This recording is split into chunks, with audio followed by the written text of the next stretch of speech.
Я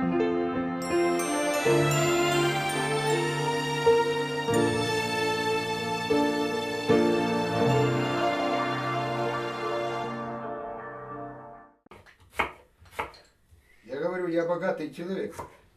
У меня было 6 бабушек только по бабушкиной стороне. Вот. Бабушки очень по-разному мне говорили, как жить. Я четко знаю, что я люблю маму, я люблю дочку, я люблю женщину. И вот если полюбит меня искусство, как некая система, ну как вот нечто такое, то вот это и есть успех. Интересно, зрительная сама культура как таковая. Науку о зрении вообще развивали художники. Это очевидный факт. Я в свое время сделал серию. У меня сейчас она не полностью, но я вам покажу. Вот, к примеру, такая фотография. И все-таки где реальность тогда? Я задаю вопрос. А, Кирилл, где реальность? Это или это? И так как, сделав эту фотографию, обратил внимание, что она, особенно если меньшего размера, то зритель сам ищет свою реальность и всегда вот так переворачивает. И я на это обратил внимание и сделал фотографию, уже свою создал визуальную реальность. И говорю, по-видимому, вот слово по-видимому, курильщик. Вот вроде как некий образ курит, да? Устойчивый достаточно образ, если увидеть. На самом деле это корч, это корч-лопата. То есть там зритель сам ищет свою привычную реальность. Здесь я показываю некую образную реальность, в которой и уже этот образ, два корча, воспринимается как некий лик, образ. Мне это было интересно. Хороший фотограф – это фотограф, который прогнозирует поведение человеческого лица. Динамика человеческого лица невероятная. Так быстро это все движется, что если ты увидел там интересное или прекрасное состояние, и ты его хочешь снять, ты его снял, но ты его упустил. То есть надо прогнозировать перед этим. Это можно две фотографии такие показать.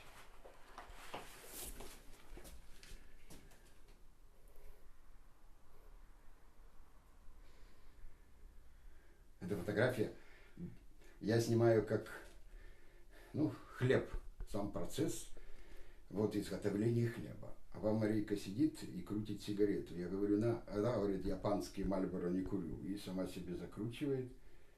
А потом говорит, тихо. И показывает мне. Каже, может так краще? Ну, я, конечно, снимаю. Я потом в книжке это напечатал, повез ей.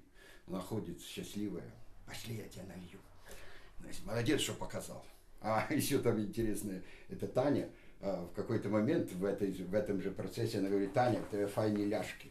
А Таня не розуміє українську мову, каже, Юра, що таке ляшки? Бо Марійка так задирає ногу.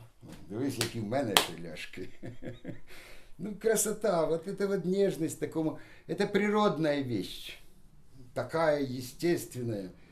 А здесь такая как бы перспектива.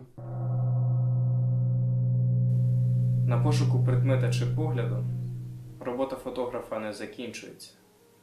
Уся магія попереду. Далі йде наймістичніший та найзагадковіший процес. Саме в цей час фотограф створює своє дітище, свою картину. С одной стороны, как все, всегда в жизни все просто. Я снимал 30 лет и не печатал фотографии, а печатал контрольки. Снимал я как дышал. Мог проявить пленки через год, через два. Особенно не запаривался вопросами, как проявить, насколько я точно проявляю. И здесь оказалось, что, как сейчас я осознаю, что все-таки химия мать фотографии. И вот я увлекся именно химическими процессами. И в какой-то момент я обратил внимание, что такие эффекты фотографические, как изогелия, выделение деталей, линии маки, повышение-понижение контраста, мокрая печать, голодные проявления и так далее, это все в общем, какой-то единый процесс. Правда, в книгах он был описан, что все это делается на пленках фототехнических. А я каким-то образом начал это все делать на фотобумагах.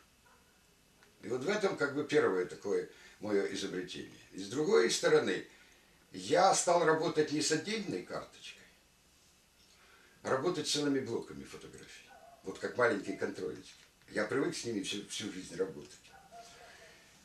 И вот это сработало, что я, получая за ночь десятки, сотни иногда неких измененных состояний, вот благодаря этим всем техникам. Я там, конечно, поизобретал проявители, какие-то добавки и так далее, чтобы более четко выделялись линии маки или более четко проявлялся эффект Сабатье, хотя этим процессом не управлял. В одной фотографии проявился эффект Сабатье, в другой там линии маки, ну и хорошо. И тогда, имея огромное количество материалов, количество фотографий, которые уже получили некую трансгрессию, откуда это возникло? Ну, этимология слова, я думаю, большинство знает. Трансгрессия – это переход какой-либо границы, нарушение законов, даже грех. Трансгрессия, как само понятие, используется в очень многих науках. Ну, например, в таких явлениях, как наступление океана или моря на сушу, что море все-таки как бы занимается сушей исторически, то вот это тоже трансгрессивний процес. У філософії термін трансгресія означає пошук якихось нових пояснень сенсу життя.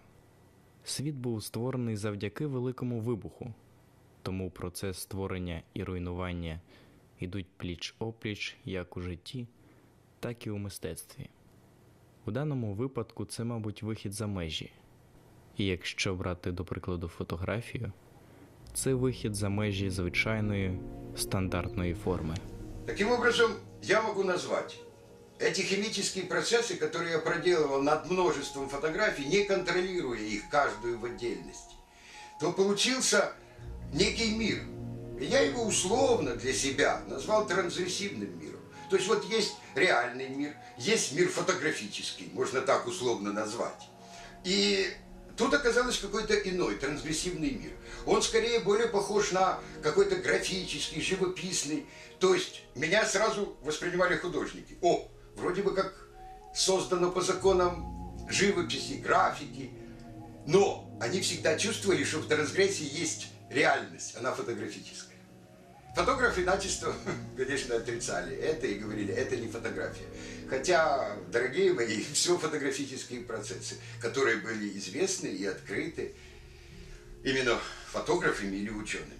Я надеюсь, что кто-то посмотрит и увидит мир моими глазами.